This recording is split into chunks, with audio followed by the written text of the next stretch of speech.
നമസ്കാരം. ഇന്ന് ഞങ്ങൾ കാണണമെന്ന് താല്പര്യപ്പെട്ടത് നാളെ നടക്കുന്ന പ്രതിഷേധ റാലിയെക്കുറിച്ച് പറയാനാണ്. നിങ്ങൾക്കറിയാം, പാർലമെൻറ്റ് പാസ്സാക്കിയ വഖഫ് ഭേദഗതി നിയമം അത് ഭരണഘടനാ വിരുദ്ധമാണ് എന്നുള്ളത് അത് സംബന്ധിച്ച് നടന്ന ഡിബേറ്റിൽ, പാർലമെൻറ്റിലെ ഡിബേറ്റിൽ വളരെ വ്യക്തമായി ചർച്ച ചെയ്യപ്പെട്ടതാണ്. മതസ്വാതന്ത്ര്യത്തെയും വ്യക്തി സ്വാതന്ത്ര്യത്തെയും ഹനിക്കുന്ന ഒരു കരിനിയമമാണത്. പക്ഷെ പാർലമെൻറ്റിലെ ഇരുസഭകളിലെയും താൽക്കാലികമായ നേരിയ ഭൂരിപക്ഷം മുതലെടുത്തുകൊണ്ട് NDA ഗവൺമെൻറ് ആ കരിനിയമം പാസ്സാക്കുകയാണ് ചെയ്തിട്ടുള്ളത്. രാജ്യത്തിലെ മതന്യൂനപക്ഷങ്ങളോട് ചെയ്ത ഏറ്റവും വലിയൊരു മഹാപാതകമാണ് ഈ ഗവൺമെൻറ് ചെയ്തത്. ആ നിയമനിർമ്മാണത്തിലൂടെ രാജ്യത്തിലെ വഖഫ് സ്ഥാപനങ്ങളുടെ ഭൂമി അന്യാധീനപ്പെടുത്താനും മത നിയമമനുസരിച്ച് നടപ്പിലാക്കേണ്ടുന്ന വഖഫ് സ്ഥാപനങ്ങളുടെ ഭരണനിർവഹണവും കൈകാര്യങ്ങളുമൊക്കെ കലക്ടറിലേക്കും അതുവഴി സർക്കാരിലേക്കും പോകുന്നൊരു സാഹചര്യം. മതനിയമമനുസരിച്ച് കൈകാര്യം ചെയ്യേണ്ടുന്ന വഖഫ് ബോർഡിൽ മതവിശ്വാസികളായ മുസ്ലിങ്ങളുടെ എണ്ണം ന്യൂനപക്ഷമാകാൻ സാധ്യതയുള്ള തരത്തിലുള്ള നിയമ ഭേദഗതി. അപ്പം അതിനെതിരെ രാജ്യത്തിലെ മതേതര ചിന്താഗതിക്കാർ, ജനാധിപത്യ വിശ്വാസികൾ ഒന്നടങ്കം പ്രതിഷേധിച്ചുകൊണ്ടിരിക്കുകയാണ്. രാജ്യത്തിലെ വിവിധ ഭാഗങ്ങളിൽ അതിനെതിരെയുള്ള പ്രതിഷേധ ജനകീയ കൂട്ടായ്മകൾ നടന്നുകൊണ്ടിരിക്കുകയാണ്. മുസ്ലിം ലീഗ് പാർലമെൻറ്റിനകത്തും പുറത്തും ഇത് സംബന്ധിച്ച് അതിൻ്റെ എതിർപ്പ് ശക്തമായി പ്രകടിപ്പിച്ചിട്ടുണ്ട്. ലോകസഭയിൽ E.T. മുഹമ്മദ് ബഷീർ സാഹിബും അബ്ദുസമദ് സമദാനി സാഹിബും നവാസ് ഗനി സാഹിബും, രാജ്യസഭയിൽ ഹാരിസ് ബീരാനും PV അബ്ദുൽ വഹാബ് സാഹിബും ഒക്കെ അതിശക്തമായി ഈ ബില്ലിനെതിരെ വാദമുഖങ്ങൾ ഉന്നയിച്ചിട്ടുണ്ട്, എതിർത്തിട്ടുണ്ട്. നിയമം പാസ്സായി കഴിഞ്ഞതിന് ശേഷം, രാഷ്ട്രപതി അതിൽ ഒപ്പുവെച്ചതിന് ശേഷം രാജ്യത്തിലെ പരമോന്നത നീതിബോധമായ സുപ്രീം കോടതിയെ മുസ്ലിം ലീഗ് സമീപിച്ചിട്ടുണ്ട്. മുസ്ലിം ലീഗിൻ്റെ ഹർജി ദേശീയ general secretary PK Kunhalikutty Sahib Indian Union Muslim ലീഗിന് വേണ്ടി സമർപ്പിച്ച ഹർജി കപിൽ സിബാൽ മുഖേനയാണ് സുപ്രീം കോടതിയിൽ കേസ് ഫയൽ ചെയ്തത്. അത് നാളെ വിചാരണക്കെടുക്കുകയാണ്. അപ്പോൾ ഇത്തരമൊരു സാഹചര്യത്തിൽ പാർലമെൻറ്റിനകത്തും പുറത്തും നീതിന്യായ പീഠങ്ങളിലൊക്കെ എതിർക്കുന്നതോടൊപ്പം ജനങ്ങളുടെ പ്രതിഷേധം കൂടി അറിയിക്കുക എന്നുദ്ദേശിച്ചാണ് നാളെ കോഴിക്കോട്ട് കടപ്പുറത്ത് ഒരു ജനമഹാസാഗരം തീർക്കാൻ മുസ്ലിം ലീഗ് തീരുമാനിച്ചിട്ടുള്ളത്. മുസ്ലിം ലീഗിൻ്റെ സംസ്ഥാന കമ്മിറ്റിയാണ് നാളെ വൈകുന്നേരം 4 മണിക്ക് കടപ്പുറത്ത് പ്രതിഷേധ മഹാസമ്മേളനം ഏർപ്പാട് ചെയ്തിട്ടുള്ളത്. അതിൽ മുഖ്യാതിഥിയായി സംബന്ധിക്കുന്നത് പാർലമെൻറ്റിൽ വഖഫ് സംബന്ധിച്ച ബില്ല് സംബന്ധിച്ച ഡിബേറ്റിൽ ഏറ്റവും ശക്തമായി പ്രസംഗിച്ച, വാദിച്ച പഞ്ചാബിൽ നിന്നുള്ള ലുധിയാനയിലെ MP ശ്രീ അമരീന്ദർ സിംഗാണ്. അതിശക്തമായാണ് നിയമവശങ്ങൾ ഉദ്ധരിച്ചുകൊണ്ടും ഭരണഘടനയുടെ വിവിധ വകുപ്പുകൾ പറഞ്ഞുകൊണ്ടും ശ്രീ അമരീന്ദർ സിംഗ് പാർലമെൻറ്റിൽ ലോകസഭയിൽ നടത്തിയ പ്രഭാഷണം വൈറലാണ്. ഇന്ത്യയെങ്ങും സാമൂഹ്യ മാധ്യമങ്ങളിലൊക്കെ ജനശ്രദ്ധ പിടിച്ചു പറ്റിക്കൊണ്ടുള്ള പ്രസംഗമാണ്. അമരീന്ദർ സിംഗ് നേരത്തെ പഞ്ചാബിലെ ഗതാഗത വകുപ്പ് മന്ത്രിയായിരുന്നു. 5-6 വർഷക്കാലം അദ്ദേഹം യൂത്ത് കോൺഗ്രസിൻ്റെ അഖിലേന്ത്യാ പ്രസിഡൻ്റായിരുന്നു. ഇപ്പോൾ പഞ്ചാബിൻ്റെ PCC പ്രസിഡൻ്റ് കൂടിയാണ്, ലോകസഭാ MP ആണ്. അദ്ദേഹമാണ് മുഖ്യാതിഥിയായി നാളത്തെ സമ്മേളനത്തിൽ സംബന്ധിക്കുന്നത്. കേരളത്തിലെ പ്രതിപക്ഷ നേതാവ് ആദരണീയനായ വി.ഡി. സതീശൻ റാലിയെ അഭിസംബോധന ചെയ്ത് സംസാരിക്കും. പാർട്ടിയുടെ ദേശീയ അധ്യക്ഷൻ പ്രൊഫസർ ഖാദർ മൊയ്തീൻ സാഹിബ് ex-MP റാലിയിൽ അഭിസംബോധന ചെയ്യും. മുസ്ലിം ലീഗിൻ്റെ ദേശീയ സംസ്ഥാന നേതാക്കളൊക്കെ ഉണ്ടാകും. ലക്ഷങ്ങൾ പങ്കെടുക്കുമെന്നാണ് ഞങ്ങൾക്ക് ഇതുവരെ ലഭിച്ച കണക്കുകളിൽ നിന്ന് ലഭ്യമാകുന്നത്. ഏതാണ്ട് 2 ലക്ഷത്തോളം ആളുകൾ ഉണ്ടാകുമെന്നാണ് വിവിധ ജില്ലകളിൽ നിന്ന് ഞങ്ങൾക്ക് ലഭ്യമായ കണക്കുകൾ അനുസരിച്ച് പറയാൻ കഴിയുന്നത്. ഏതായിരുന്നാലും ജനങ്ങളുടെ ജനാധിപത്യത്തിലും മതനിരപേക്ഷതയിലും വ്യക്തി സ്വാതന്ത്ര്യത്തിലും മൗലികാവകാശങ്ങളിലും മതസ്വാതന്ത്ര്യത്തിലുമൊക്കെ വിശ്വസിക്കുന്ന മുഴുവൻ ആളുകളുടെയും ഐക്യദാർഢ്യവും പിന്തുണയും ഞങ്ങൾക്കുണ്ടാകുമെന്ന ഉറപ്പാണ്. അതൊന്ന് പ്രകടമാക്കാൻ വേണ്ടി തന്നെയാണ് ഈ സമ്മേളനം നാളെ വിളിച്ചു കൂട്ടിയത്. അത് വിജയിപ്പിക്കാനും ആ സമ്മേളനത്തിൻ്റെ സന്ദേശം ജനങ്ങളിലേക്ക് എത്തിക്കാനുമൊക്കെ നിങ്ങളുടെ സഹായ സഹകരണങ്ങൾ പ്രതീക്ഷിക്കുന്നു.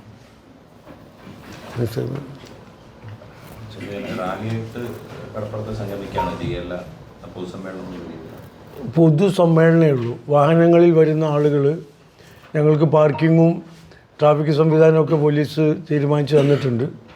ബസ്സുകളിൽ നിന്ന് വാഹനങ്ങളിൽ നിന്ന് ആളുകൾ ഇറങ്ങിയിട്ട് അവിടെ നിന്ന് ചെറു സംഘങ്ങളായി ജാഥസ്ഥലത്തേക്ക് കടപ്പുറത്തേക്ക് വരും. വലിയ ഒറ്റക്കുള്ള റാലിയില്ല, ചെറു സംഘങ്ങളായി നഗരിയിലേക്ക് പ്രവേശിക്കുന്നത് കൂട്ടത്തോടെ ആയിരിക്കും. വഖഫ് നിയമ ഭേദഗതിക്കെതിരെ ലീഗ് പ്രതിഷേധം ഘടിപ്പിക്കുന്നു. അപ്പോഴും പാർലമെന്റിൽ വിഷയം വന്നപ്പോൾ പ്രിയങ്ക ഗാന്ധിയോട് ഉണ്ടായിരുന്നില്ല, രാഹുൽ ഗാന്ധി സംസാരിച്ചില്ല എന്നടക്കമുള്ള വിഷയങ്ങൾ ചർച്ചയാണ്. ഇപ്പോഴും അതാണ് അന്തരീക്ഷത്തിൽ നിൽക്കുകയാണ്. അപ്പോൾ ആ വിഷയമൊക്കെ ലീഗ് വിട്ടോ? അതിനെ എങ്ങനെയാണ് ഉപയോഗിക്കുന്നത്?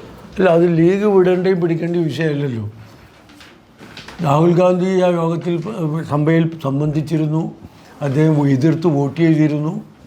അത് മാത്രമല്ല, കോൺഗ്രസ് പാർട്ടിയിലെ ഏറ്റവും പ്രഗത്ഭരായ സാമാജികരെയാണ് ഈ ഡിബേറ്റിൽ പങ്കെടുക്കാൻ കോൺഗ്രസ് നിയോഗിച്ചത്. ഇവിടെ വരുന്ന അമരീന്ദർ സിംഗ്, ഇമ്രാൻ, അതുപോലെയുള്ള ഉജ്ജ്വലരായ വാക്യമീകളെ ഇത് ഖണ്ഡിക്കാൻ, ഇത് എത്രമാത്രം നിയമവിരുദ്ധമാണ്, ഭരണഘടനാ വിരുദ്ധമാണ് എന്ന് പറയാൻ കെൽപ്പും ശക്തിയും കഴിവും നൈപുണ്യവുമുള്ള ആളുകളെയാണ് കോൺഗ്രസ് നിയോഗിച്ചത്. പ്രിയങ്ക ഗാന്ധിയുടെ ഭാഗത്തു നിന്ന് വിശദീകരണം വന്നിട്ടുണ്ട്. നേരത്തെ നിശ്ചയിച്ചത് പ്രകാരമുള്ള ഒരു ബന്ധുവിൻ്റെ ചികിത്സയ്ക്ക് വേണ്ടി രാജ്യത്തിന് പുറത്തേക്ക് പോകേണ്ടി വന്നതുകൊണ്ടാണ്. ഈ ഇന്നിപ്പോൾ നന്ദി മോദി എന്ന് പറഞ്ഞിട്ട് കൊച്ചിയിൽ മുനമ്പത്തേക്ക് കേന്ദ്ര ന്യൂനപക്ഷ മന്ത്രി വരികയാണ്. ഒരു ഭാഗത്ത് വഖഫ് നിയമ ഭേദഗതിക്കെതിരെ ലീഗ് വലിയ പ്രക്ഷോഭം സംഘടിപ്പിക്കുന്നു, മറുഭാഗത്ത് ക്രൈസ്തവ സംഘടനകളെയൊക്കെ BJP അവരുടെ ഒരു പാളയത്തിലേക്ക് കൊണ്ടുപോവുകയാണ്.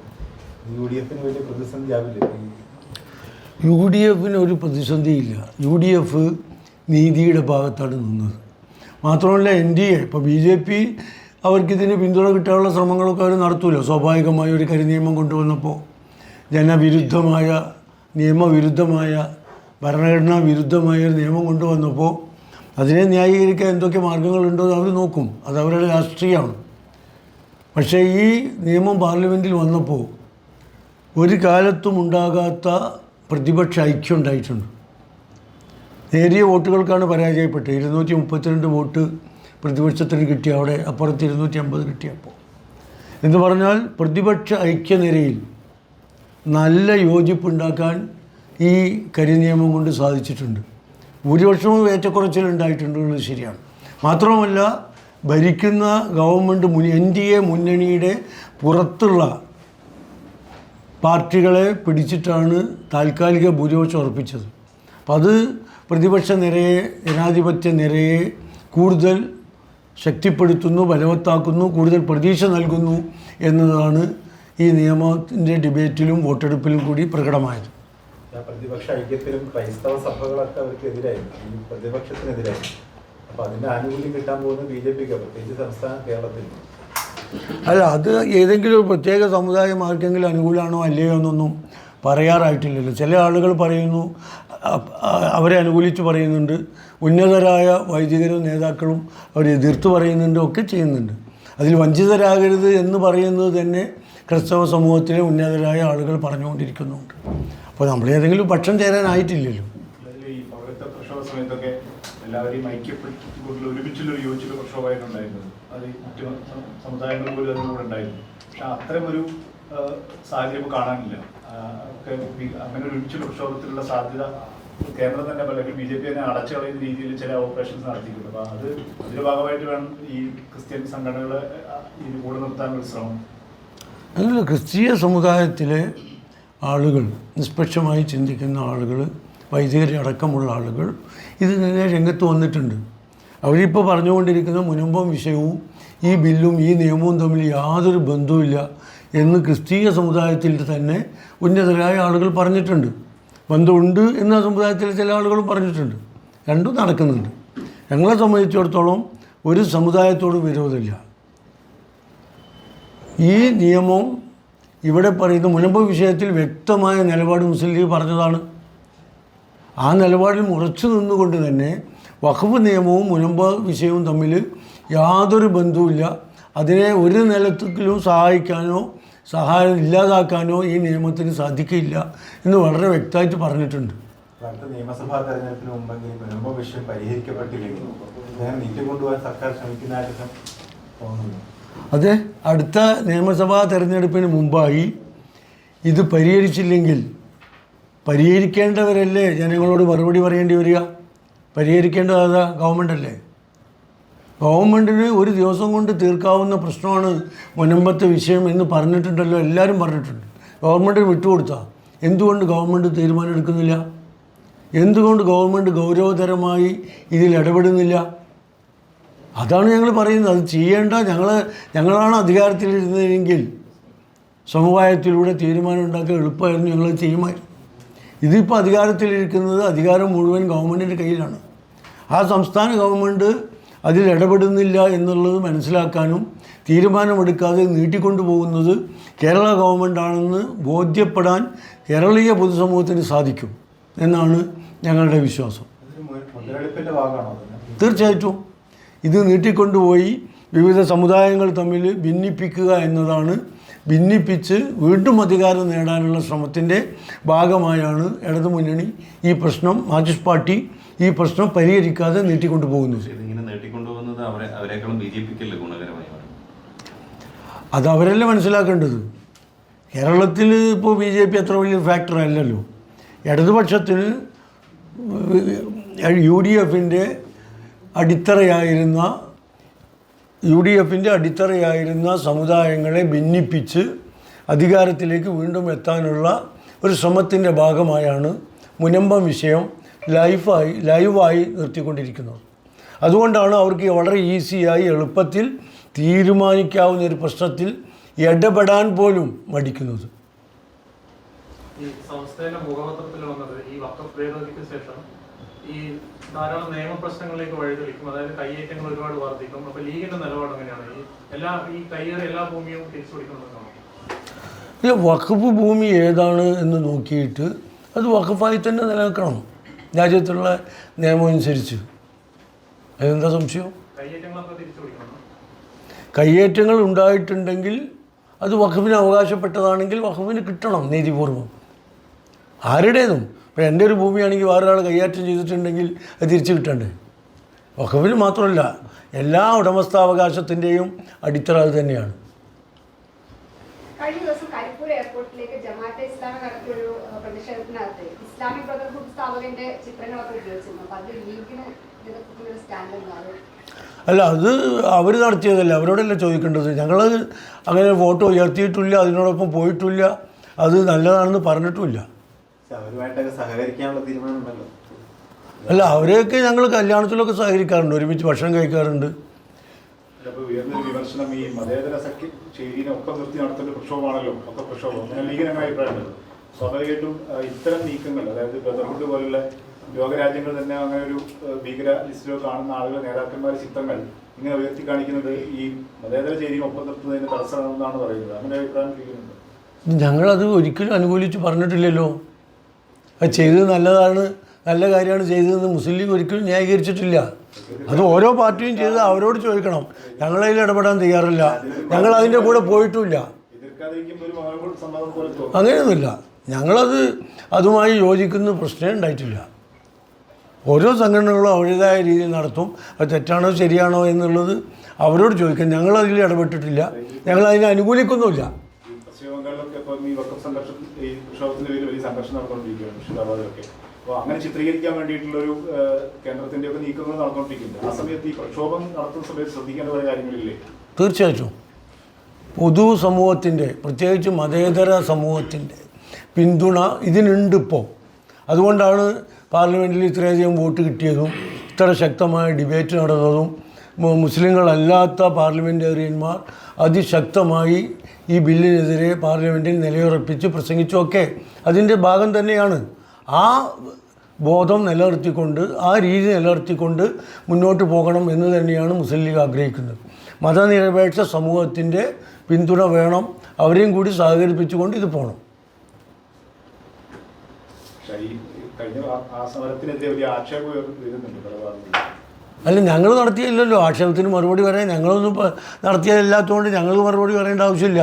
അതായത് സമുദായ സംഘടനകളെ ഇപ്പോൾ സമസ്തയാണെങ്കിലും കാന്തപുരം വിഭാഗമാണെങ്കിലൊക്കെ അതിനെതിരെ വളരെ ശക്തമായി രംഗത്തെത്തിയില്ല. അതൊരു ജമാഅത്തെ ഇസ്ലാമിയുടെ മതരാഷ്ട്രവാദത്തെ തിരികെ കയറ്റി ഈ വഖഫ് സംരക്ഷണത്തിന്റെ സദസ്യത്തെ നശിപ്പിക്കുന്നതാണ്. അങ്ങനെ സ്ട്രോങ് നിലപാട് ലീഗിന്റെ ഭാഗത്ത് അല്ല, അത് മതസംഘടനകൾ പരസ്പരം പറയാലോ. ജമാഅത്തെ ഇസ്ലാമി മതസംഘടനയാണ്, സംസ്ഥയും മുജാഹിദുകളും ഒക്കെ മതസംഘടനയാണ്. ഞങ്ങൾ രാഷ്ട്രീയ പാർട്ടിയല്ലേ. അവർ പിണക്കാൻ ആഗ്രഹിക്കുന്നില്ല. അല്ല, അങ്ങനെയല്ല. പിണക്കാൻ തെറ്റ് ആര് ചെയ്താലും തെറ്റാണെന്ന് പറയണ്ടേ. ഞാൻ പറഞ്ഞല്ലോ, അത് അത്തരം നിലപാടുകൾ ഞങ്ങൾ അംഗീകരിക്കുന്നില്ല. കൃത്യമാണ്. ജമാഅത്ത് ഇസ്ലാമിയുടെ സ്റ്റാൻഡ് ലീഗ് അംഗീകരിക്കുന്നില്ല എന്നല്ല, ബ്രദർഹുഡ് പോലെയുള്ള സംഘടനകളെ കൂട്ടുപിടിച്ച് അതിൻ്റെ നേതാക്കന്മാരുടെ ഫോട്ടോ വെച്ച് ഈ വഖഫിന് വേണ്ടിയുള്ള സമരം നടത്തുന്നതിനെ ഞങ്ങൾ അനുകൂലിക്കുന്നില്ല. ഈ കണ്ണൂരിൽ തളിപ്പറമ്പ് ഇമാമത്ത് പള്ളിയുടെ ഒരു സ്ഥലം, അത് അവിടുത്തെ സർ സയ്യിദ് കോളേജിൻ്റെ ആളുകൾ അതിന് അവകാശവാദം ഉന്നയിച്ച് ഹൈക്കോടതി പോയിട്ടുണ്ട്. ഈ വഖഫ് ഭൂമിക്ക് വേണ്ടി കോടതി പോയി വഖഫ് ഭൂമി തട്ടിയെടുക്കാൻ ശ്രമിക്കുന്നത് സർ സയ്യിദ് കോളേജ് ലീഗിൻ്റെ പ്രാദേശിക നേതാക്കന്മാരാണ് അതിൻ്റെ കമ്മിറ്റിയിലേക്ക് ഉള്ളത്. ഇതൊന്നും ആ കോളേജിൻ്റെ ഉപദേശക സമിതിയിലും പണക്കാട് തങ്ങൾ ഉൾപ്പെടെയുണ്ട്. സർ സയ്യിദ് തളിപ്പറമ്പിൽ അവിടുത്തെ മഹല്ല് സംബന്ധിച്ച്, വഖഫ് സംബന്ധിച്ച് വർഷങ്ങളായി കേസ് നിലവിലുണ്ട്. വർഷങ്ങളായിട്ടുണ്ട്. അവിടുത്തെ മഹല്ല് കമ്മിറ്റി തെരഞ്ഞെടുപ്പുമായി ബന്ധപ്പെട്ടതും കോളേജും ഹൈസ്കൂളും ഒക്കെ ഉണ്ട്. ഈ സ്ഥാപനങ്ങളുമായി ബന്ധപ്പെട്ട കേസുകളാണ്. അത് വഖഫ് ഭൂമിയാണോ അല്ലയോ എന്നുള്ള തർക്കം കോടതിയിൽ നടക്കുകയാണ്. ഹൈക്കോടതിയിൽ കേസുണ്ട്, ട്രിബ്യൂണലിൽ കേസുണ്ട്. ആ കേസിൽ വിധി എന്താണോ വരുന്നത് അതിനനുസരിച്ച് ചെയ്യും എന്നതല്ലാതെ രണ്ട് പേർത്തും മുസ്ലിം ലീഗുകളുടെ അടുത്ത് രണ്ട് ഭാഗത്തും മുസ്ലിം ലീഗുകാരായിരിക്കും. അതിലൊരു പ്രശ്നം പ്രധാനമന്ത്രി ഉൾപ്പെടെയുള്ള ആളുകൾ ഇതിനെ ന്യായീകരിക്കാൻ പറയുന്ന കാര്യം, ഈ വഖഫ് ഭൂമി വലിയ തോതിൽ കയ്യേറ്റം നടന്നിട്ടുണ്ട്, അതിനെ നിന്ന് മോചിപ്പിക്കാനാണ് ഞങ്ങൾ ഈ പുതിയ നിയമം കൊണ്ടുവരുന്നത് എന്നുള്ളതാണ്. അല്ല, ഞാൻ ചോദിക്കട്ടെ, വഖഫ് ഭൂമിയിൽ വലിയ തോതിൽ കയ്യേറ്റം നടന്നിട്ടുണ്ട്, അത് മോചിപ്പിക്കാനാണ് ശ്രീ മോദിയുടെ ശ്രമമെങ്കിൽ ഈ കയ്യേറ്റം നടന്ന ഭൂമികൾ പിടിച്ചെടുത്ത് വഖഫ് ബോർഡിനെ ഏൽപ്പിക്കുമോ? അത് പറയുന്നില്ലല്ലോ. ഗവൺമെൻറ് പിടിച്ചെടുക്കുന്നതാണ് പറയുന്നത്, കലക്ടറെ ഏൽപ്പിക്കാനാണ് പറയുന്നത്. അപ്പോൾ ആ പറഞ്ഞതിൽ എന്ത് സത്യമുള്ളത്? അങ്ങനെ പറയുമ്പോൾ തന്നെ പറയുന്നത് പാവപ്പെട്ട മുസ്ലിങ്ങളുടെ ഭൂമി എന്ത് ചെയ്തിട്ടുണ്ട്, വലിയ തോതിൽ ബോർഡ് കയ്യേറിയിട്ടുണ്ട്. ബോർഡ് കയ്യേറിയിട്ടുണ്ട്. ബോർഡ് അവകാശവാദം ഉന്നയിക്കുന്നുണ്ട്. ആ, ശരിയാണ്. അത് ഏത് പാവപ്പെട്ട മുസ്ലിമിൻ്റെതാണെന്ന് അറിയില്ല. ഒരു മുസ്ലിമും അവൻ്റെ ഭൂമി വഖഫ് ബോർഡ് കയ്യേറിയെന്ന് പറഞ്ഞിട്ടില്ല. കേരളത്തിൽ നിരന്തരം അത്തരം പരാതികൾ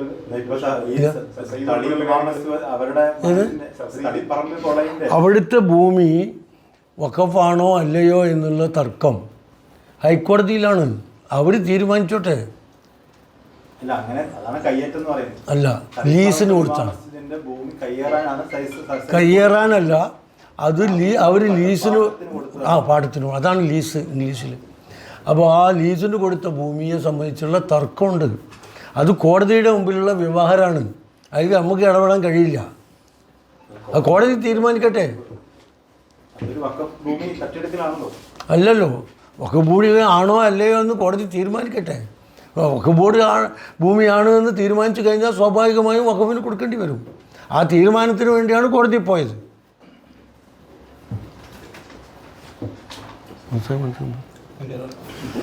ഈ വഖഫ് സംബന്ധിച്ചിട്ടുള്ള വ്യവഹാരങ്ങൾ നടക്കുന്നതിന് നമ്മളാരും എതിരല്ലോ. ഈ നിയമം എന്താണെന്ന് വെച്ച് കഴിഞ്ഞാൽ വ്യവഹാരങ്ങളുടെ സാധ്യതകൾ പോലും ഇല്ലാതാക്കുന്ന ഒരു നിയമമാണ്. അതായത് ഒരാൾ ഒരു പരാതി ഉന്നയിച്ചു കഴിഞ്ഞാൽ ആ നിമിഷം മുതൽ പിന്നെ ആ ഭൂമി അതുമായി ബന്ധപ്പെട്ട അഡ്മിനിസ്ട്രേറ്റർ ആരാണോ അയാളുടെ തീരുമാനപ്രകാരമാണ് അതിൽ പിന്നെ വിധി വരുന്നത്. മാത്രമല്ല വ്യവഹാരങ്ങളുടെ സാധ്യതകൾ മുഴുവൻ തള്ളിക്കളയും. ഇനി രേഖകളും മറ്റും 6 മാസത്തിനുള്ളിൽ അപ്ലോഡ് ചെയ്യുന്നില്ലെങ്കിൽ അതൊന്നും പിന്നെ വഖഫ് ഭൂമിയായി പരിഗണിക്കില്ല എന്നുള്ളതാണ്.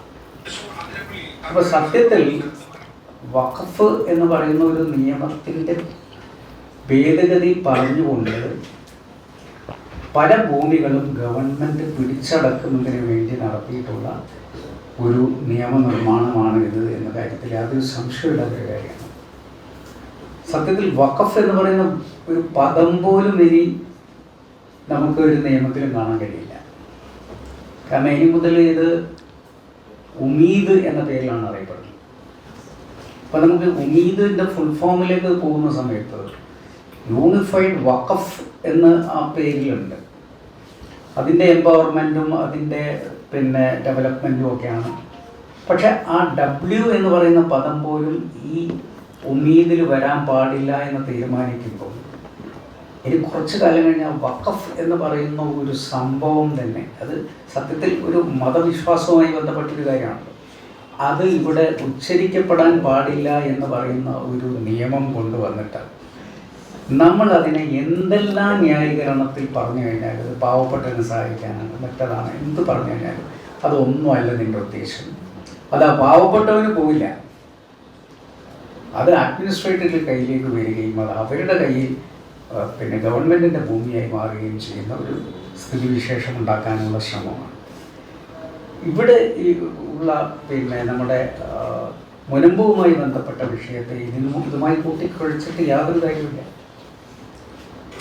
ഞാൻ ചോദിക്കട്ടെ, അതിൽ ട്രസ്റ്റ് എന്ന് പറയുന്ന ഒരു പദം ഇതിലേക്ക് ഉപയോഗിച്ചിട്ടുള്ളത് ഇതിനെ സംരക്ഷിക്കാനാണെന്ന് പറയുന്നത്. പക്ഷേ ഇതിന് റെട്രോസ്പെക്റ്റീവ് ഇഫക്റ്റ് ഇല്ലല്ലോ, മുൻകാല പ്രാബല്യമില്ലല്ലോ. പിന്നെ എങ്ങനെ ഈ നിയമം മുനമ്പത്തിന് ബാധകമാകും? അപ്പോൾ മുനമ്പം എന്ന് പറയുന്നത് ഒരു രാഷ്ട്രീയ ആയുധമാക്കി മാറ്റുക. നിങ്ങളിപ്പോൾ പറഞ്ഞല്ലോ മാർക്സിസ്റ്റ് പാർട്ടി ഇത് ചെയ്തിട്ടില്ലെങ്കിൽ ഇതിൻ്റെ ഗുണം BJPക്ക് അല്ലേ കിട്ടാൻ. അതെന്നാണ് മാർക്സിസ്റ്റ് പാർട്ടിയുടെ ഉദ്ദേശം? BJPക്ക് ഇതിൻ്റെ ഗുണം കിട്ടിയാലും ഇവിടെ അത് UDF അല്ലെങ്കിൽ കോൺഗ്രസോ തിരിച്ചു വരാതെ നോക്കണമെന്നുള്ളതാണ് മാർക്സിസ്റ്റ് പാർട്ടിയുടെ ലക്ഷ്യം. അതുകൊണ്ട് മാത്രമാണ് അവരിതിനെ നീട്ടിക്കൊണ്ടുപോകുന്നത്. ഇവിടുത്തെ മതസംഘടനകൾ മുഴുവൻ കൂടിയിരുന്ന് ആലോചിച്ചപ്പോൾ നിങ്ങൾ എല്ലാവരെയും വിളിച്ച് സംസാരിച്ചതല്ലേ, എന്താണ് അവരുടെ നിലപാട്? സർക്കാർ എന്ത് തീരുമാനം അതിലെടുത്താലും ആ തീരുമാനത്തിൻ്റെ കൂടെ നിൽക്കുമെന്നാണല്ലോ. അപ്പോൾ സർക്കാർ എടുക്കുന്ന തീരുമാനത്തിൻ്റെ കൂടെ നിൽക്കുമെന്ന് പറയുമ്പോൾ സർക്കാരിലെ ഇതിന് മുൻകൈ എടുക്കേണ്ടത്. ഇതൊരു വഖഫ് ഭൂമിയാണ് എന്നുള്ള രീതിയിൽ നിരന്തരം പറഞ്ഞുകൊണ്ടിരുന്നത് മുഴുവൻ സർക്കാരല്ലേ. സർക്കാരല്ലേ പിന്നെ ഈ നിസാർ കമ്മീഷനെ വെച്ചത്. സർക്കാരല്ലേ നിയമസഭയ്ക്കകത്ത് ഞങ്ങളിത് തിരിച്ചു പിടിക്കും, ഇത് വഖഫ് ഭൂമിയാണ് എന്ന് ഉത്തരം നൽകിയത്. അപ്പോൾ സത്യത്തിൽ അവിടുത്തെ ആളുകളെ, പ്രത്യേകിച്ച് അവിടുത്തെ ഇപ്പോൾ താമസിക്കുന്ന ജനങ്ങളെ വഞ്ചിക്കുന്നത് ആരാണെന്ന് നിങ്ങൾ പരിശോധിക്കുക. സത്യത്തിൽ മതസംഘടനകൾക്ക് അല്ലെങ്കിൽ ഏതെങ്കിലും മതവിഭാഗത്തിന് അവിടെ താമസിക്കുന്നവരെ നാളെ കുടിയൊഴിപ്പിക്കണം എന്ന് പറയുന്ന ഒരു നിലപാടേ ഇല്ല. ഇത് അമിക്കബിളായി സെറ്റിൽ ചെയ്യണം, ഔട്ട് ഓഫ് കോർട്ട് സെറ്റിൽ ചെയ്യണം എന്നാണ് നമ്മൾ പറയുന്നത്. ഔട്ട് ഓഫ് കോർട്ട് സെറ്റിൽ ചെയ്യാൻ അതിലുള്ള എല്ലാ കക്ഷികളും ഒരുമിച്ചിരുന്ന് ഒരു മേശയ്ക്ക് അപ്പുറത്തുപ്പുറത്തുള്ള നിമിഷങ്ങൾ കൊണ്ട് തീർക്കാൻ പറ്റുന്നൊരു വിഷയം.